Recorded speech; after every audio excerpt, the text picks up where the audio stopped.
Power begins the moment you stop expecting justice. The world is not a story. It's a marketplace of hungers. Everyone wants something: respect, validation, security, love, and most will trade their spine to get it. That's why they break. That's why they bleed. The one who cannot be manipulated is not the strongest. He is the one who needs nothing he cannot take or build. Dependence is the real enemy, not cruelty. Control that, and you rise beyond reach. The deadliest weakness was never fear. It was attachment, the quiet addiction to being seen. The moment you care, the map to your destruction is drawn by your own hand. Machiavelli never searched for peace. He dissected it. He carved out every part of himself that could be used as leverage. He turned affection into armor and silence into a weapon no one could touch. Because feeling is a flare in the dark. It tells the hunters where to aim. Every insult is reconnaissance. Every pause is a probe. Every betrayal is a test to see if you'll bleed on command. Stop bleeding. Stop answering. Become the silence that unsettles the room. The man who governs his inner world wears no armor. His mind is the blade. His calm is the snare. His stillness, execution disguised as peace. This is not numbness. It's refinement by fire. You will cut away what trembles. You will burn what begs. When you learn this law, pain becomes static. Betrayal becomes irrelevant, and loss. Just another offering to your evolution. When it's done, they'll search for your weakness. They'll find echoes. They'll find smoke. They'll find nothing. Somewhere in your life, someone taught you the wrong equation.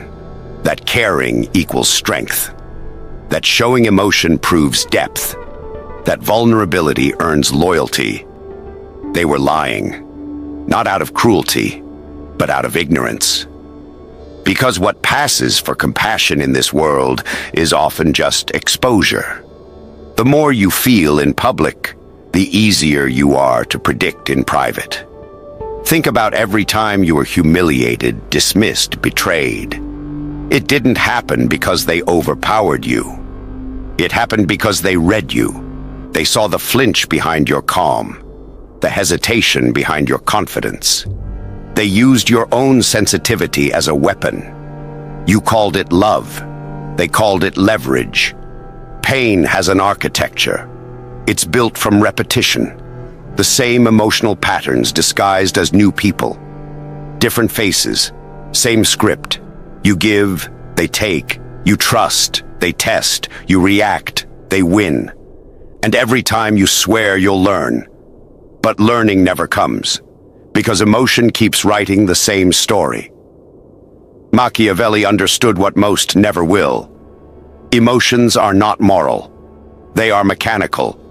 They exist to be observed, not obeyed. A ruler who reacts to insult loses the throne to mockery. A lover who reacts to distance loses the relationship to fear. Reaction is surrender disguised as honesty. Your weakness isn't that you feel. It's that you broadcast what you feel. The sigh, the pause, the nervous text. Those are signals. And people trained by survival can read signals better than words. If you want to change the game, you don't fight the world. You close the broadcast. You stop giving the map away. From this moment on, you start collecting data instead of damage. When someone provokes you, don't defend. Document. When someone withdraws, don't chase. Calculate. Every reaction you don't give returns power you didn't know you'd lost. You begin to see through the illusion. Most people don't want truth. They want advantage. They will call you cold, detached, distant. Let them. They're simply describing a person they can no longer control. This is where detachment begins, not in hatred, but in awareness. You finally see the machinery of emotion, and you choose to step out of it. From here, the work starts. To dismantle the need for recognition, to erase the addiction to reaction, to learn the quiet posture of the untouchable. Because the first step to immunity is simple. You stop letting the world decide when you bleed. Detachment doesn't begin with calm. It begins with withdrawal. Not from people, but from performance. For years you've been acting, smiling when uneasy, arguing to be understood, apologizing to be accepted.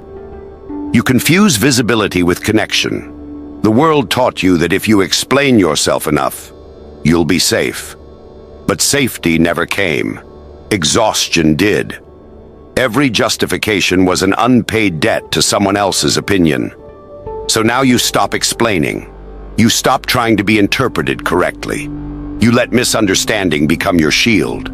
Because the more they guess, the less they can reach. The first rule of detachment is silence. Not silence as absence, but silence as architecture. You use it to watch how others fill the void. Listen carefully. When there's quiet, truth leaks. People rush to fill silence with confession. Their tone, their tempo, their sudden comfort, it's data. You aren't withdrawing to hide, you're withdrawing to listen better. The second rule is neutral observation. You stop naming experiences as good or bad. You treat them as information. Someone insults you, record it. Someone betrays you, classify it. Someone praises you, mark it as motive. Each event becomes a piece of intelligence, not a wound. Emotion used to be your lens, now it's your lab sample. The third rule, delay reaction. Reaction is currency, and the world trades in it daily. Every social platform, every conversation, every argument runs on speed. Who flinches first? Who types first? Who apologizes first? When you delay reaction, you interrupt the market. You create time, and time is the throne of control.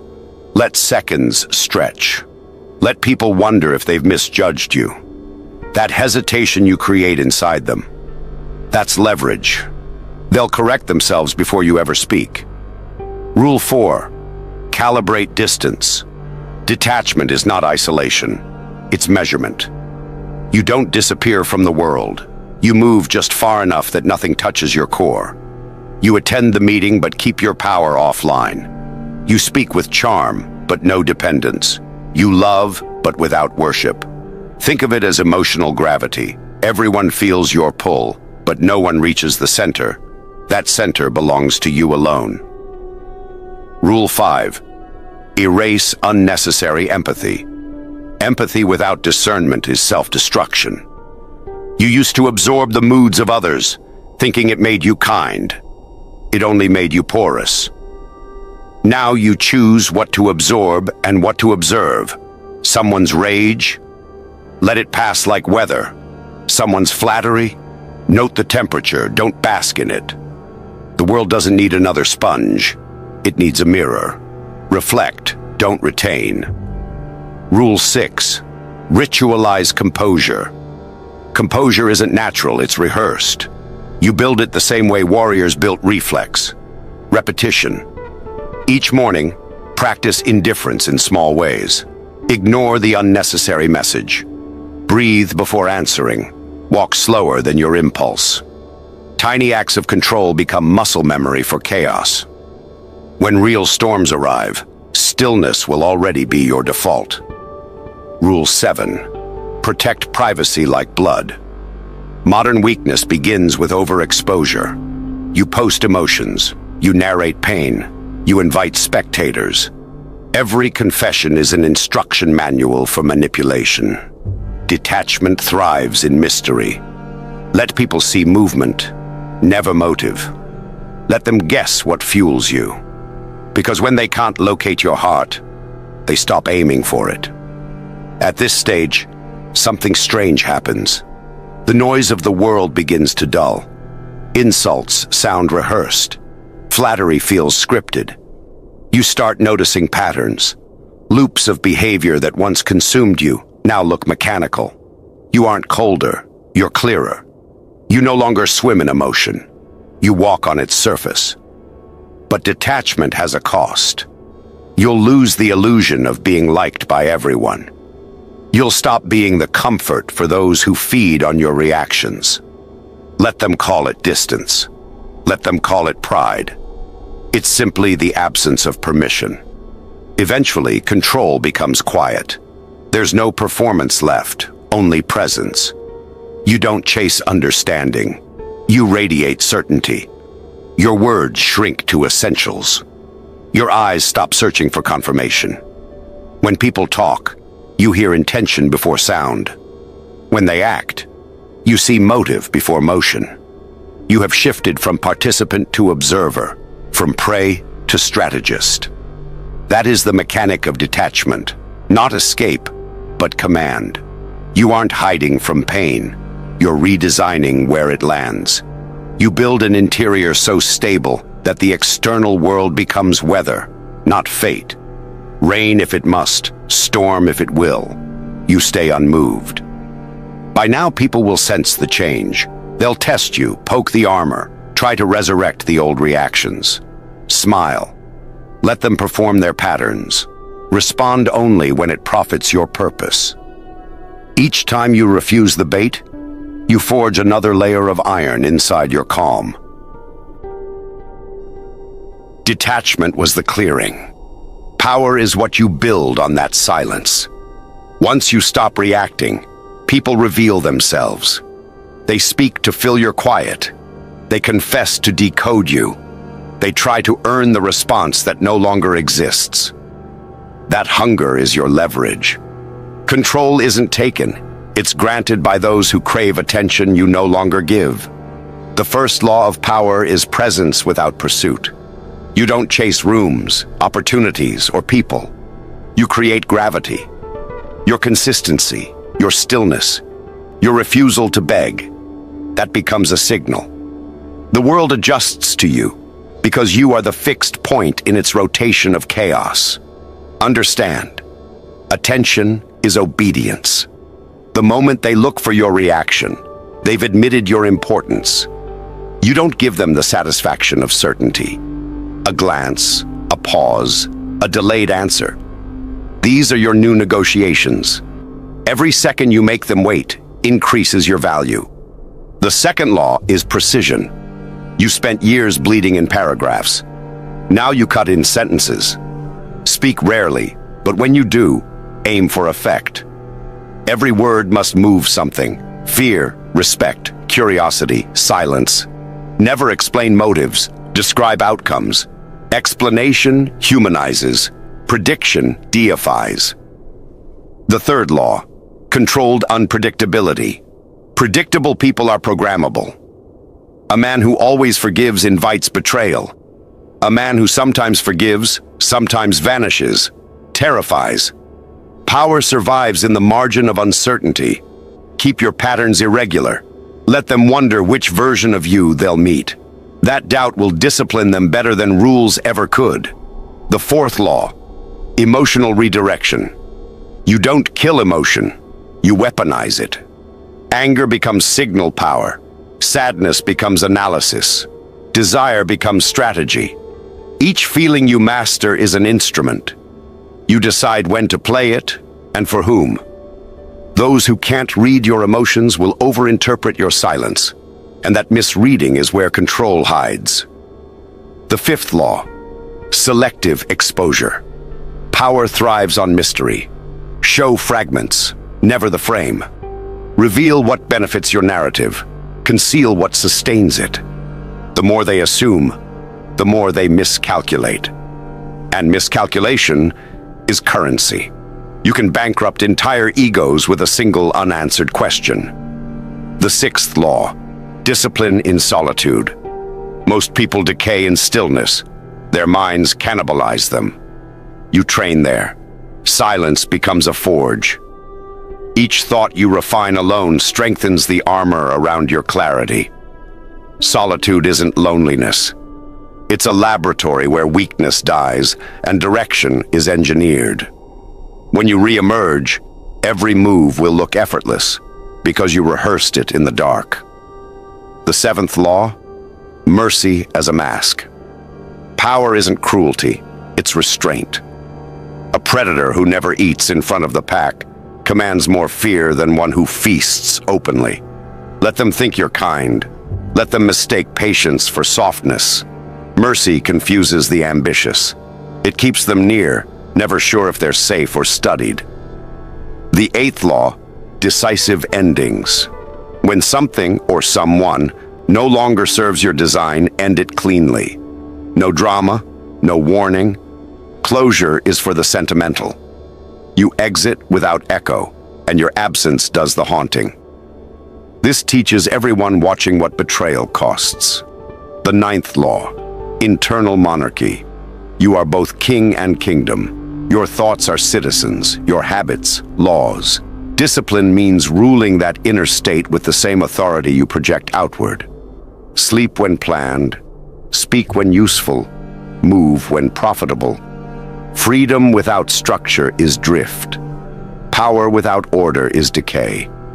Every command you give yourself and obey cements the empire others will sense. By now, something irreversible has begun. The world that once overwhelmed you bends slightly when you walk. People moderate their tone before you answer. They measure words that used to cut you. It's not fear, it's calibration. They feel that you're no longer reactive matter, you're reflective surface.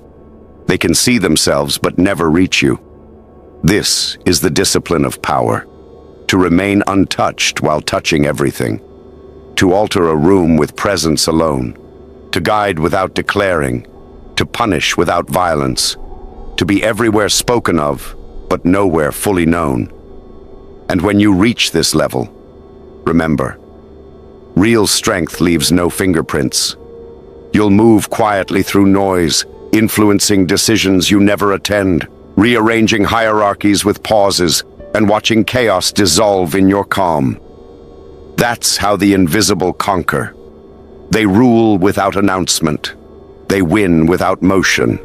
They walk through storms and remain perfectly dry. From here, you don't chase control. You are control. And the world, sensing that, begins to orbit your silence. By now, the noise has faded. You speak less. You think slower. You no longer run toward chaos. You watch it dissolve. That stillness you've built isn't peace, it's immunity. Every person you once feared losing was an unguarded entry point. Every emotion you once performed was a signal to be exploited. But you have sealed those gates now. And the silence surrounding you, it's not emptiness, it's pressure. A world once loud with distraction now bends beneath your quiet. Immunity doesn't mean you feel nothing. It means nothing decides for you. The immune man still bleeds, but his blood no longer calls predators. He walks through betrayal like through rain, aware of the weather, untouched by it. This is where most stop.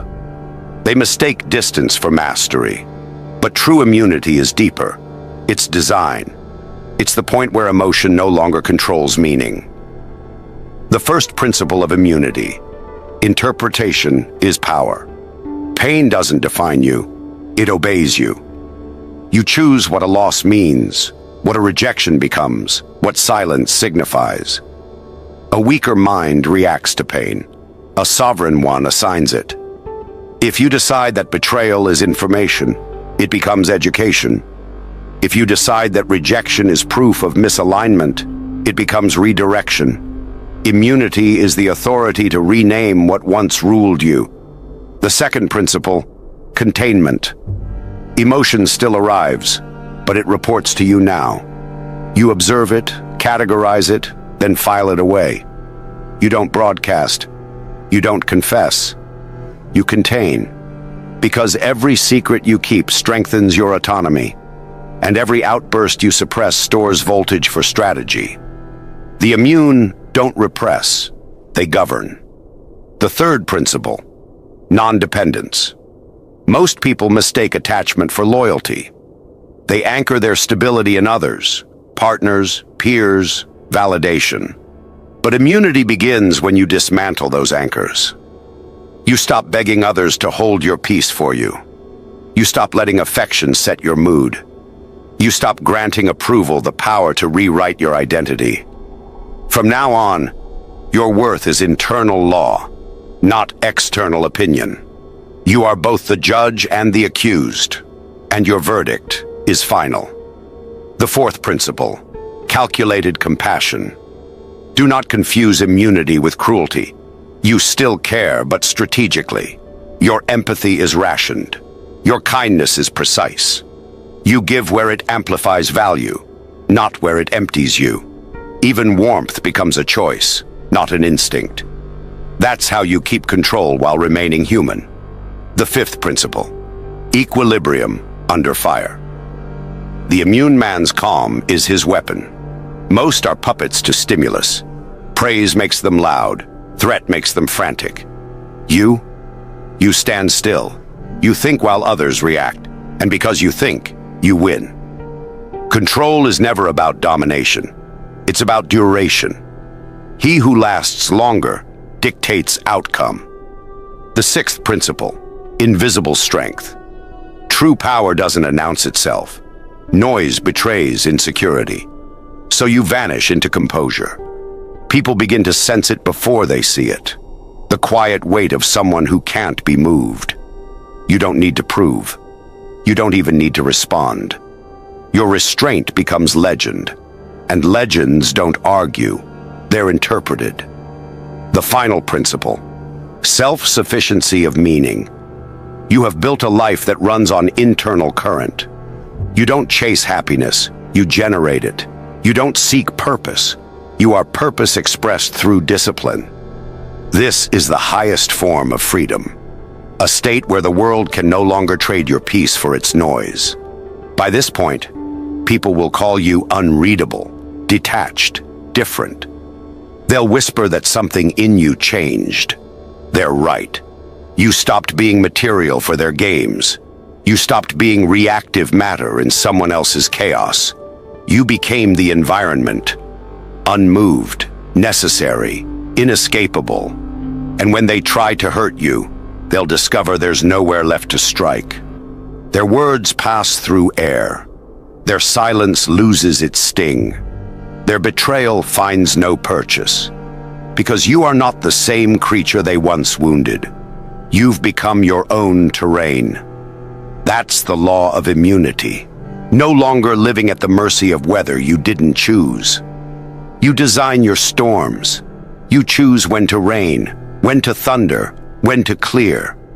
You don't heal. You evolve into something that doesn't need healing. And one day, when the world tries to test you again, you'll feel the old trigger spark and go out like a match in water. No reaction, no pain, only awareness, only power. Because the man who cannot be moved cannot be manipulated. And the one who cannot be manipulated cannot be conquered. That is the end of weakness. That is the beginning of sovereignty. From this point forward, no one and nothing will ever touch you again. You've come through the noise, through the silence, through the cold. You've taken back what was stolen.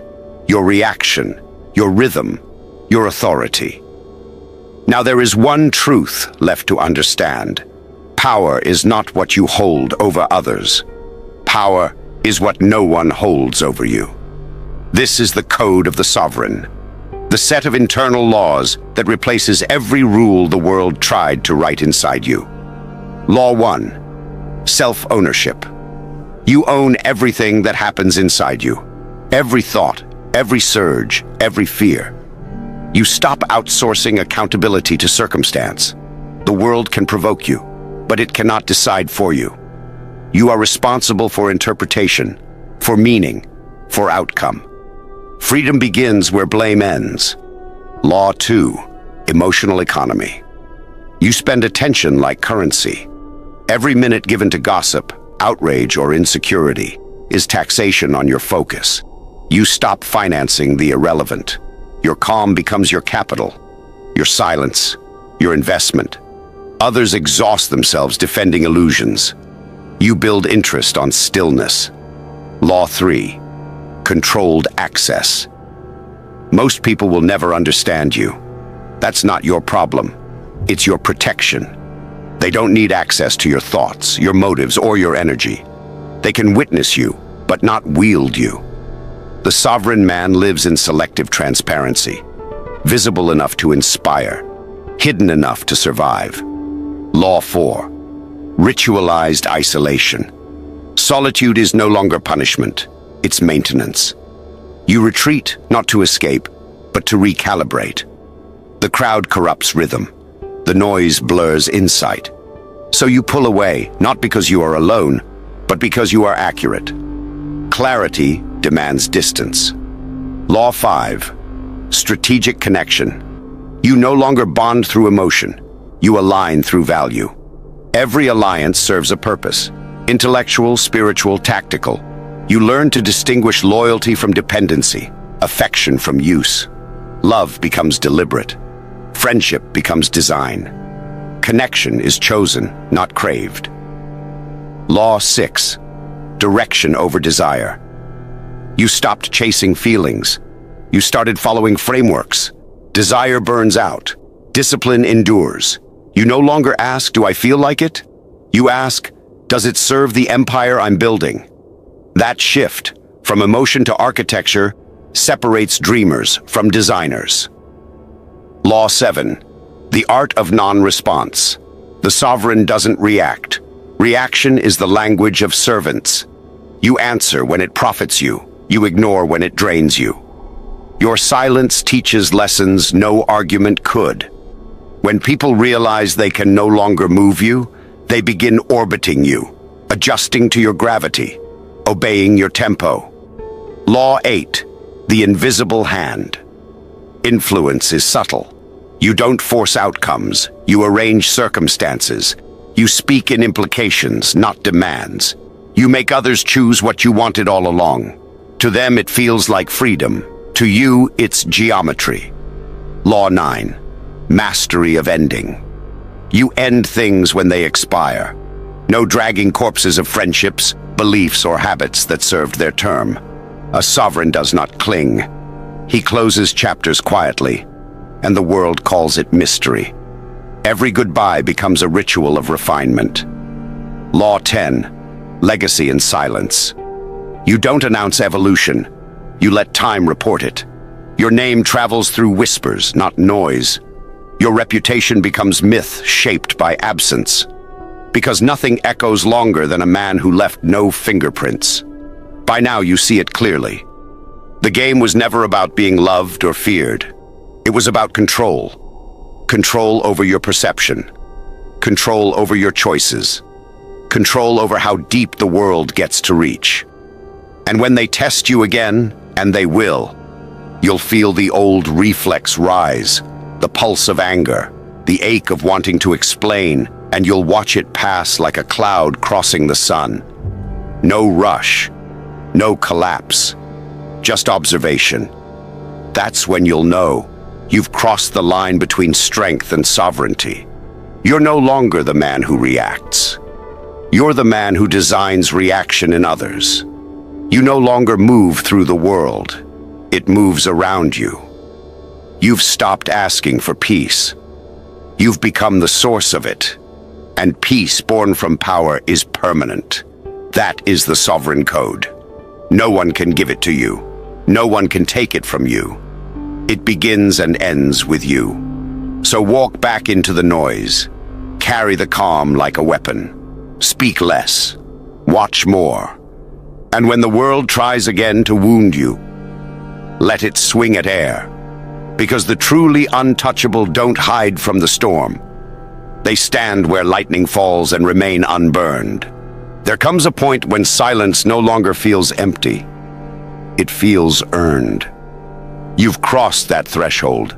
The noise that once commanded you has grown faint, powerless, irrelevant. What began as chaos became calculation. Every wound turned into wisdom. Every loss reshaped into leverage. What once shattered you now sharpens you. You no longer chase peace. You construct it. You don't look for validation. You radiate certainty. The world that used to bruise you now bends quietly to your rhythm. You learned that emotion is not your enemy, only your reflection out of order. So you realigned it. You built walls out of patience, foundations from refusal, armor from indifference. No rage, no pleading, no collapse, only command. You became a strategist of self. Your energy, a currency no one can counterfeit. Your silence, a language that bends conversations toward your intent. You stopped defending and started dictating. Every interaction now flows through a single question. Does it serve your equilibrium, or does it cost it? If it costs, it dies where it stands. No drama, no closure, just elimination. You've reached the plane where presence replaces persuasion. Rooms adjust when you enter. Words slow down. Attention gravitates, and you don't even notice it anymore. Because control has become nature. You don't announce your growth. You demonstrate it through calm execution. The louder world performs, the quieter your dominance feels. That is how true strength survives. Unseen, inevitable, absolute. No longer does insult pierce, because belief shields you. No longer does betrayal sting, because foresight expected it. You no longer fall. You observe descent from above. In this state, affection is permission, not dependence. Trust is measured, not promised. Compassion is precise, never impulsive. You extend emotion as architecture, structured, selective, safe. What others call detachment, you call discipline. What they see as mystery, you know as mastery. Because your essence is now governed by choice, not reaction, not desire, not need. You are no longer part of the storm's story. You are its balance, its gravity, its silence between lightning strikes. The world keeps spinning. You remain the axis it revolves around. There is no finish line. Sovereignty isn't a destination. It's maintenance. Each morning you rebuild composure. Each night you polish restraint. And each breath confirms what the weak will never grasp, that the highest form of power is quiet control. So end the noise. Lock the gates. Stand alone in the calm you forged from ruin. The war is over. You did not survive it. You became its law.